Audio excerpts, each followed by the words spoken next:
Commander William Carter stared at the massive ship that appeared near Earth's moon. It was 3 times the size of any vessel humans had built. The ship gleamed like polished metal under the sun, with strange blue lights pulsing along its hull. "All stations, maintain alert status," he ordered, keeping his voice steady despite his racing heart. The crew of Orbital Defense Station Sierra moved with practiced efficiency around him. The year was 2189. Humanity had spread through the solar system, with colonies on Mars and mining operations in the asteroid belt, but they had never encountered alien life, until now. "Sir, they're broadcasting on all frequencies," said Lieutenant Kelly Nash, her fingers flying over the communications panel. It appears to be in English." Carter raised an eyebrow. "Put it through." The screen flickered to life, showing a humanoid figure with pale blue skin and large, entirely black eyes. The alien had no visible hair and wore what looked like ceremonial armor. "People of Earth, I am Ambassador Vox of the Xeraxian Empire. We come in peace and wish to establish diplomatic relations." Within hours, the United Nations Security Council had assembled an emergency meeting. Carter watched from a secure feed as diplomats hurried to prepare for humanity's first contact. President Laura Wilson appointed veteran diplomat Alan Foster to lead the human delegation. 3 days later, Carter escorted Foster to the neutral meeting location, the International Lunar Base. The Xeraxians requested only minimal security, claiming it showed good faith. "I don't like this," Carter muttered as they walked through the sterile white corridors. "They know too much about us." Foster adjusted his tie. "That's why you're here, Commander. But remember, this is a historic opportunity." The meeting began cordially. Ambassador Vox explained that the Xeraxians had been observing Earth for decades. They were part of a galactic council with hundreds of species. They offered knowledge and technology beyond human imagination. But on the 3rd day, everything changed. "The terms are non-negotiable," Vox said, his previously friendly tone now cold and sharp. "Earth will join the Empire as a protectorate. Your military will disband. Your resources will be managed by Xeraxian overseers." Foster stood up, face flushed with anger. "This is outrageous. Earth is a sovereign planet. We came to discuss peaceful relations, not surrender." Carter watched Vox's black eyes narrow. "You misunderstand. This is not a request." The human delegation was escorted back to their shuttle. As they approached Earth, Carter received an urgent message from Defense Command. "Massive objects dropping from orbit. They're not meteors, they're weapons." Carter rushed to the bridge just as the first explosions lit up the surface of Earth. Massive energy beams sliced through the atmosphere, targeting major cities. New York disappeared in a flash of light. Then Beijing. Then Moscow. "Get me Defense Command," Carter shouted, but communications were already failing. More Xeraxian ships appeared from nowhere, firing on Earth's orbital defenses. Station Sierra shook violently as a nearby platform exploded. "Sir, the lunar colonies are under attack," reported Nash, her face pale with shock. "The defense grid is failing." Through the viewport, Carter watched helplessly as Earth burned. The blue and green planet that was humanity's home was now scarred with red and black wounds of destruction. "Why?" Foster whispered beside him. "Why pretend to negotiate if they planned this all along?" Carter's jaw tightened as he made a decision. "Lieutenant Nash, prepare for emergency protocols.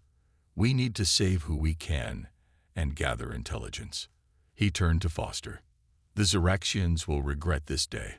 This isn't the end of humanity. It's just the beginning of their nightmare." As Station Sierra went dark to avoid detection, the crew watched in stunned silence as the Xeraxian ships moved into Earth orbit, like vultures circling their prey.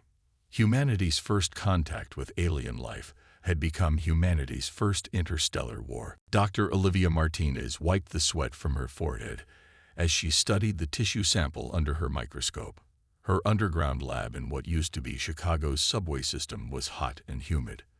The equipment hummed around her, powered by scavenged solar cells and batteries. "Found anything useful?" asked Sam Rodriguez, her assistant, and one of the few other survivors from Northwestern University's biology department. "Maybe," Olivia said, not looking up. "Their cellular structure is unlike anything on Earth, but there are patterns here. Vulnerabilities." 4 months had passed since the Zeraxian attack. Nearly half of Earth's population was gone. The aliens now controlled most major cities, setting up processing centers where they extracted Earth's resources and studied humans like lab rats. Across the room, a radio crackled. "This is Sanctuary 7. We have 30 more survivors coming in. Need medical supplies." Sanctuary 7 was one of dozens of human resistance camps hidden throughout the ruins of Chicago. Similar camps existed in every surviving city around the world. Meanwhile, on Mars, Commander William Carter stood in the cramped war room of the hidden colony base called Foxhole. Maps and screens covered the walls, showing Zeraxian movement patterns and the remains of Earth's defenses. "We've lost contact with the Mumbai resistance," reported Lieutenant Nash, now bearing a scar across her cheek from their escape from Station Sierra. "But we received this before they went dark." She played a video file. It showed a Zeraxian officer speaking to someone off-screen. "The Council expected more resistance. These humans are weaker than intelligence suggested. Begin Phase 2 harvesting." Carter slammed his fist on the table. "The Galactic Council. They knew this was coming. They approved it." "It gets worse," Nash said, pulling up another file. "Intercepted communications show the Zeraxians are classifying Earth as a resource world. They're not just occupying us, they're mining us. Everything from minerals to biological materials." Carter looked at the faces around him. The last remnants of Earth's military command. "We need to get this information to every resistance cell on Earth, and we need Dr. Martinez's research." Back in Chicago, Olivia made a breakthrough. She had collected Zeraxian biological samples from battlefield debris. After weeks of testing, she discovered something critical. Their immune system can't handle Earth's microbiome. She told the resistance leaders gathered in the dimly lit operations room. "They're taking medication to survive here. Without it, simple Earth bacteria could be deadly to them." "Are you suggesting biological warfare?" asked Frank Daniels, a former police officer who now led Chicago's resistance. Olivia nodded grimly. "It may be our only option.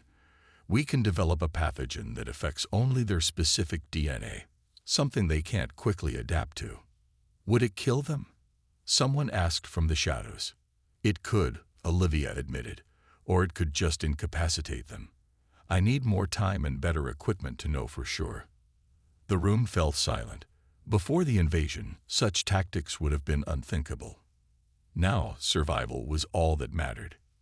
3 days later, a small transport ship landed secretly at the edge of Chicago's ruins. Commander Carter stepped out, followed by Nash and a team of soldiers. "Dr. Martinez," Carter called as they were led into the underground lab. Olivia looked up, surprised. "Commander Carter, we thought you died in orbit." "Not yet," he said, offering a rare smile. "And I brought you something." He handed her a data drive. Complete Zeraxian biological scans from their own medical databases. "We'd raided a communication hub on Phobos." Olivia's eyes widened as she plugged in the drive. This is everything I needed. With this, we can develop a targeted pathogen, a silent weapon that might save what's left of humanity." "Then let's call it Project Nemesis," Carter said, after the goddess of retribution. 5 years had passed since the Zeraxian invasion. Earth was now a shadow of itself. Major cities had been transformed into alien mining and processing centers. Humans who weren't in hiding worked as forced labor.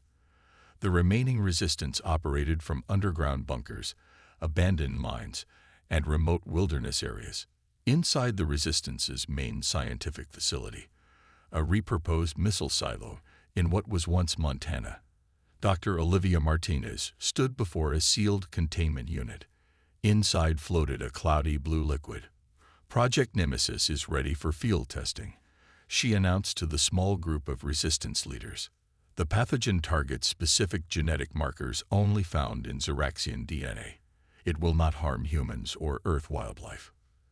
Commander Carter studied her face carefully. And the effects. Initial symptoms include respiratory distress and mobility problems. Within 48 hours, complete nervous system failure. Death follows shortly after. Olivia spoke clinically, but her eyes revealed the weight of creating a biological weapon. "Is there no non-lethal option?" asked George Winters, one of the few surviving physicians from before the invasion. Olivia shook her head. "We tried. This was the only reliable formulation, and it needs to be reliable." "The ethics of this decision troubles me," said Lisa Chen, a former ethics professor now serving on the Resistance Council. "We're talking about genocide." "They committed genocide first," Carter replied sharply. 40% of humanity wiped out in a single day. The argument that followed was not new. It had played out dozens of times in the past 3 years as Project Nemesis developed. Was humanity justified in using such a weapon? Would they become monsters in their quest to defeat monsters? John Reeves listened quietly from the corner. Before the invasion, he had been a mid-level diplomat at the United Nations. Now, he was the Resistance's most effective spy. His unassuming appearance and perfect memory made him ideal for infiltrating Zeraxian-controlled areas. "I have new information that might settle this debate," Reeves finally said, his soft voice cutting through the argument. 2 days ago, I accessed the Zeraxian Command Center built on the former UN grounds. He pulled a small data device from his pocket and projected images onto the wall. "These are their harvest plans for the next 5 years. They're not just taking our resources. They're planning to process humans for biological compounds found in our nervous systems, compounds they use for their neural network technology." The room fell silent as the implications became clear. "How many humans?" Carter asked. "All remaining populations except for small breeding groups," Reeves answered. "Processing begins in 3 months." Lisa Chen closed her eyes briefly. "Then we have no choice." The decision was made. Project Nemesis would be deployed. The plan was detailed and careful. Small teams would infiltrate water treatment facilities in Zeraxian-controlled cities. The pathogen would be introduced slowly, appearing first as isolated cases to prevent the aliens from identifying the source. 2 weeks later, Reeves and a small team approached the eastern edge of what used to be Washington, D.C. They wore scavenged Zeraxian worker uniforms and carried identification chips harvested from dead collaborators. "Remember," Reeves whispered as they neared the checkpoint, eyes down, shoulders slumped. "Act defeated." The plan worked. They passed through security and made their way to the central water distribution hub.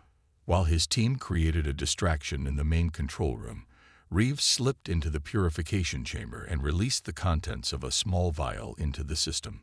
Similar scenes played out in 12 other major Zeraxian centers across the globe. The Resistance held its breath and waited. 3 days later, the first reports came in. Zeraxian soldiers collapsing in the streets, commanders unable to coordinate responses, confusion spreading through their ranks. "It's working," Carter told Martinez as they watched intercepted Zeraxian emergency communications. "They don't understand what's happening." Olivia nodded, her expression a complex mix of triumph and sorrow. "May history judge us kindly for what we've done." The effects of Project Nemesis spread faster than even Dr. Martinez had predicted. Within 2 weeks, Zeraxian forces were in chaos. Their command structure collapsed as officers and administrators succumbed to the pathogen. Ordinary soldiers, without leadership, abandoned their posts and retreated to their ships. From his observation post on a hill overlooking what had once been Seattle, Commander Carter watched through binoculars as Zeraxian troops stumbled toward their transport vessels. Many fell before reaching safety, their bodies convulsing as the pathogen attacked their nervous systems. "I never thought I'd see this day," said Lieutenant Nash, who stood beside him. "They looked so invincible when they arrived." Carter lowered his binoculars. "No one is invincible. Every species has weaknesses. We just found theirs. Across the globe, resistance cells emerged from hiding. They'd reclaimed abandoned alien outposts and recovered weapons. Humans who had been forced to work in Zeraxian facilities were freed. For the first time in 5 years, Earth's cities began to return to human control. At the former Edwards Air Force Base, a team led by Olivia Martinez secured the Zeraxian Command Center. The aliens had converted the base into their Western North American headquarters. Now it was littered with dead and dying Zeraxians. "Be careful," Olivia warned her team. "The pathogen is airborne, but it's still in their bodies. Wear your masks." They moved through the facility, downloading data from alien computers and collecting technology samples. In the main communication hub, they made a critical discovery. They sent distress calls. Olivia reported to Carter over the secure channel. Multiple messages to both their homeworld and something called the Supreme Council Chamber. "Can you access the responses?" Carter asked. "Just one. It's from the Council." Olivia read from the screen. Message says, "Quarantine protocols enacted. No vessels from Sol system will be permitted to approach Council space. Containment fleet dispatched." Carter's expression darkened. "They're not coming to help their forces. They're coming to make sure we can't leave our system." Meanwhile, John Reeves had infiltrated the Zeraxian flagship hovering above New York City. Most of the crew was dead or incapacitated, making it easy for him to access their communication array. What he found confirmed their worst fears. "The Galactic Council is panicking," Reeves reported during the emergency meeting held in the reclaimed Pentagon. "They never expected us to defeat the Zeraxians. They're afraid we'll seek revenge." "And they should be," growled Frank Daniels, now the commander of the Chicago Resistance Forces. More importantly, Reeves continued, "I found the coordinates of their council headquarters and major worlds, and specifications for their faster-than-light drive systems." Carter nodded grimly. "Then it's time for Phase 2. We take the fight to them." Over the next month, Earth forces captured intact Zeraxian vessels. Engineers and scientists worked day and night to understand the alien technology. Dr. Martins developed a new version of Nemesis that could be weaponized for space combat, loaded into missiles that would release the pathogen on impact. At the same time, civilian ships were retrofitted with salvaged Zeraxian weapons and shields. Earth had no proper military fleet, but they had thousands of transport vessels, mining ships, and space station modules that could be converted. "It's not pretty, but it'll fly," said Maya Patel, chief engineer of what they now called the Earth Defense Fleet. She patted the hull of a converted mining vessel. "We've got 37 ships ready, with more coming online every day." Carter stood on the bridge of his flagship, a former luxury space liner now bristling with alien weapons. Through the view screen, he watched as Earth grew smaller behind them. Their destination, the Zeraxian staging area in Jupiter's orbit, where the aliens had established their main base in the solar system. "All ships report ready, Commander," said Nash from her station. Carter took a deep breath. "Then let's show the galaxy why they should have left us alone." Fleet, advance. The battle for Jupiter's orbit lasted just 6 hours. The Zeraxians, weakened by Nemesis and caught by surprise, offered little resistance. Their once mighty orbital fortress now floated dead in space, surrounded by Earth's makeshift fleet of converted civilian vessels.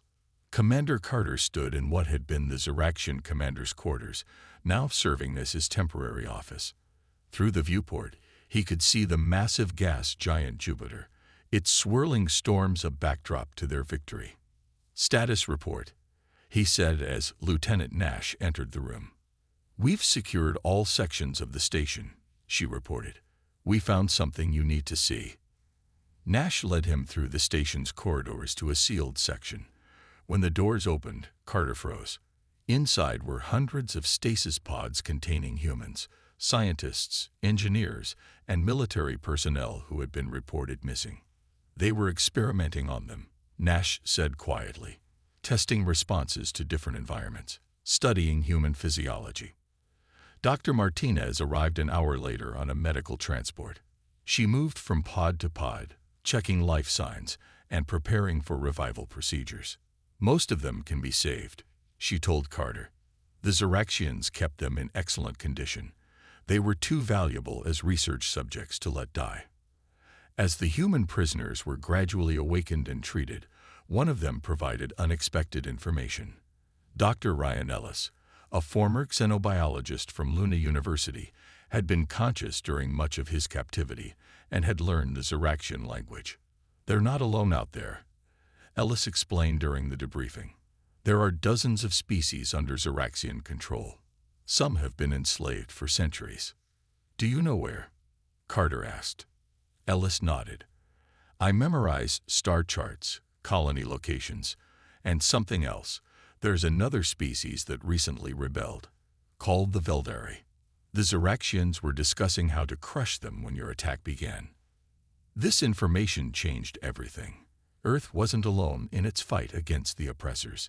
3 days later, as Earth forces secured the rest of the Jupiter system, an unidentified ship appeared at the edge of sensor range. It wasn't Zoraxian. "They're broadcasting on all frequencies," reported the communications officer, "in multiple languages, including English." The message was simple. "To the humans who defeated the Zoraxian fleet, we are Veldari. We seek alliance." The Veldari vessel was allowed to dock under heavy guard. Its occupants emerge, tall, slender beings with gray-green skin and 4 arms. Their ambassador, who called herself Neth, bowed deeply before Carter and Martinez. "For 200 years, my people suffered under Zoraxian rule," Neth said. "We watched as they invaded your world. We did not expect you would not only survive but strike back so effectively." "We had no choice," Martinez replied. "It was survival." Neth nodded. "We bring information. The Galactic Council has called an emergency session. They fear you. What you have done here has never happened before. A pre-FTL civilization defeating a Council enforcer species. They should fear us," Carter said grimly. "They approved our destruction." "That is why we are here," Neth explained. "To join forces. The Veldari have a small fleet hidden in the Kuiper Belt. Together, we can take the fight beyond your system." As they discussed strategy, another communication came through. This one from Earth. The Resistance had intercepted a message from the Galactic Council to their containment fleet. "They're sending diplomats," John Reeves reported via the secure channel. "They want to negotiate. After approving our genocide." Carter laughed bitterly. "Now they want to talk." "I think they're stalling," Reeves said. "Buying time to prepare a larger force." Carter looked at Neth, then at Martinez. "Then we don't give them time." "Dr. Martinez, can Nemesis be adapted to affect other Council species?" She hesitated only briefly. "Yes. With Veldari help and samples, I could modify it." "Then let's prepare a proper welcome for the Council diplomats," Carter said. "And ready the fleet. We're taking this fight to their doorstep." As Earth's ships joined with the Veldari fleet, the first true interspecies alliance in human history was formed, bound by shared suffering and a desire for justice that would soon shake the foundations of galactic power. The Galactic Council headquarters orbited a neutron star at the center of the galaxy. It was a massive structure, a ring-shaped station with spires extending inward and outward, housing representatives from over 300 spacefaring civilizations. For thousands of years, it had been the seat of power that governed interstellar relations. Now it faced something unprecedented, a fleet of 76 ships from Earth and the Veldari Rebellion, appearing at the edge of the system after a series of faster-than-light jumps. "They've detected us," reported Nash from her station on the bridge of the Earth flagship, now named Vengeance. Multiple defense platforms powering up. Commander Carter stood calmly, hands clasped behind his back. "Broadcast on all frequencies, all languages their computers can translate." The message was simple. "This is Commander William Carter of Earth. We come seeking justice for crimes committed against our world. We demand an immediate audience with the full Council." For several tense minutes, there was no response. Then a voice came through, speaking perfect English. Earth vessels, this is Grand Minister Sol of the Council. Your presence here is a violation of containment protocols. Return to your system immediately or face destruction. Carter smiled grimly. Send visual. The view screen activated, showing the council chamber. A vast amphitheater filled with beings of countless shapes and forms. At the center stood a tall, insectoid creature with multiple eyes and a gold-colored exoskeleton. Grand Minister, Carter said, his voice echoing through the chamber. Your containment protocols were enacted after you authorized the Xeraxian Empire to invade our world and slaughter our people. We are not here to violate protocols. We are here for accountability. Murmurs spread through the council chamber. Many representatives appeared shocked by Carter's accusation. These are serious claims, said another council member, a floating gelatinous being. The Xeraxian action was presented to us as a preventative security measure against a potentially dangerous species.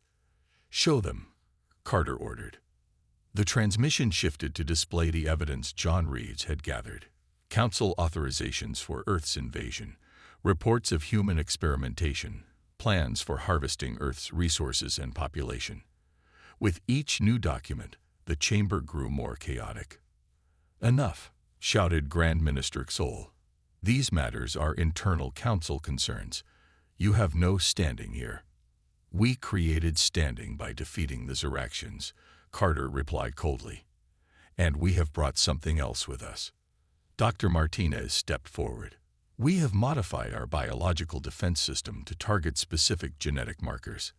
We call it Nemesis. Each of our ships carries missiles loaded with variants engineered for every council species that voted to approve Earth's destruction. Panic erupted in the council chamber. Some representatives fled their seats while others shouted for immediate military action. In the midst of the chaos, John Reeves, who had accompanied the fleet as diplomatic advisor, sent a private message to a subset of council members who, according to their intelligence, had opposed the Xeraxian invasion. Not all of you are guilty, his message read. We seek justice, not indiscriminate vengeance. Those who stand with us now will be spared and recognized as allies in the new order to come. 7 council species responded immediately, their representatives standing in the chamber to declare their support for Earth's demand for justice. Then 12 more joined them. The chamber divided as centuries-old alliances fractured in minutes. Grand Minister Sol raised his appendages for silence.